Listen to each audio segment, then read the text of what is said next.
Police ने कहां बरसाई दनादन गोलियां, हाईवे पर लेन तोड़ना कैसे पड़ा भारी, बारिश और बाढ़ से कहां मची तबाही, हाईटेंशन तारों के बीच कैसे आ गया हेलीकॉप्टर और पिकअप वैन पर कैसे गिर गई भारी भरकम क्रेन। दुनिया भर की हैरत अंगेज खबरें देखिए शॉकिंग न्यूज में। सड़क पर स्मूथ ट्रैफिक चल रहा है, अचानक फ्लाईओवर से क्रेन गिर गई। जैसे ही क्रेन नीचे गिरी, पिकअप वैन और कई गाड़ियां उसमें दब गई। पिकअप वैन के परखच्चे उड़ गए, मलबा जमीन पर गिरते ही धुएं का गुबार छा गया। पीछे चल रही गाड़ियों ने तुरंत ब्रेक लगाया, खुद को बचाया। यह भयानक हादसा हुआ थाईलैंड के समुद्र साखोन शहर में, जिसमें 2 लोगों की मौत की खबर है। गाड़ियों पर कंस्ट्रक्शन क्रेन गिरने का वीडियो डैश कैम कैमरे में कैद हो गया।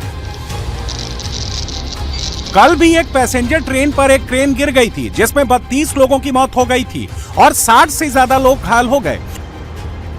दोनों घटनाओं में निर्माण कार्य एक ही कंपनी इटालियन थाई डेवलपमेंट कर रही है, जो कि थाईलैंड की सबसे बड़ी निर्माण कंपनियों में से एक है। दनादन गोलियां चल रही हैं, सड़क पर आगजनी हो रही है, पत्थर चल रहे हैं,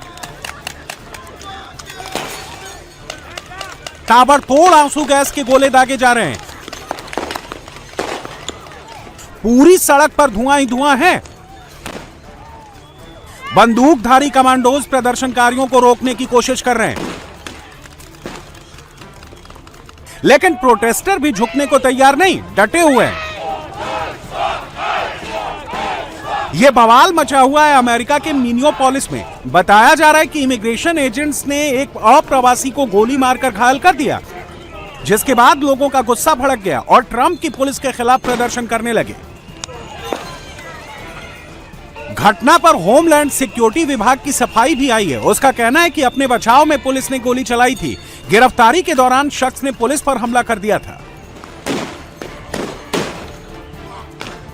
एक हफ्ते पहले भी मिनियोपोलिस में इमिग्रेशन एजेंट्स ने एक 37 साल की महिला का एनकाउंटर कर दिया था। लोगों का आरोप है कि इमिग्रेशन एजेंट्स पूरे मिनियोपोलिस में दादागिरी चला रहे हैं, किसी को भी अप्रवासी बताकर हमला कर देते हैं, जिसे अब बर्दाश्त नहीं किया जाएगा।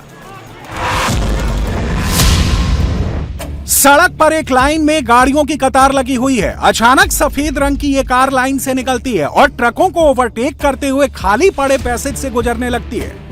तभी सामने से एक ट्रक आता है। वो कार को बचाने के लिए थोड़ा साइड लेता है, लेकिन उसका संतुलन बिगड़ जाता है और ग्रिल्स को तोड़ते हुए सड़क से उतर जाता है। ये तो शुक्र है कि ड्राइवर ने ट्रक को कंट्रोल किया और तुरंत उसे रोक लिया।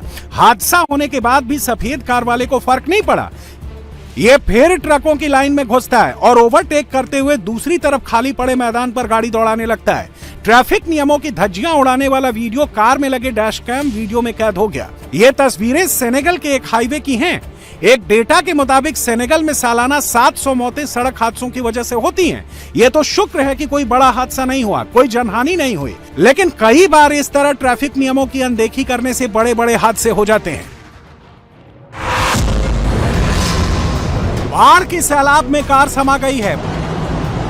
भारी बारिश और बाढ़ की मार से कारों का काफिला कबाड़ बन गया है।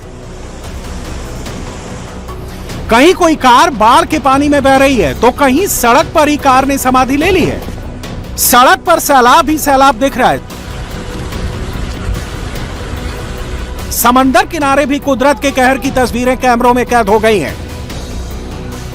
लोगों के मकानों में भी बाढ़ का पानी घुस गया है, जिससे सैकड़ों लोग अपना घर छोड़ने के लिए मजबूर हो गए। जल प्रलय की ये तस्वीरें ऑस्ट्रेलिया के विक्टोरिया शहर की हैं, जहां बीते कुछ दिनों से लगातार मूसलाधार बारिश ने लोगों की मुसीबत बढ़ा दी है।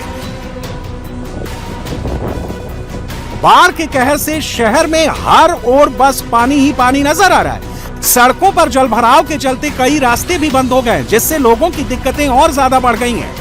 मौसम विभाग ने अगले 3 दिनों तक बारिश जारी रहने की चेतावनी दी है, यानी लोगों को अभी बाढ़ की मार से कुछ दिन और 2-4 होना पड़ेगा। ये फ्रांस का पहाड़ी इलाका है। हाई टेंशन वायर के पास एक हेलीकॉप्टर पहुंचता है। हेलीकॉप्टर में इलेक्ट्रीशियन सवार रहता है। तस्वीरों में आप देख सकते हैं, हाई टेंशन वायर के पास हेलीकॉप्टर होवर कर रहा है। वायर में जो भी फॉल्ट होता है, हेलीकॉप्टर में सवार इलेक्ट्रीशियन उसे ठीक कर देता है। फ्रांस के अलावा अब पूरी दुनिया में इस टेक्निक का इस्तेमाल हो रहा है। इस प्रक्रिया में इलेक्ट्रिक सप्लाई रोकने की जरूरत नहीं पड़ती है, साथ ही जमीन से संपर्क नहीं होता है। पहाड़ी इलाकों में ये ज्यादा मददगार साबित हो रही है।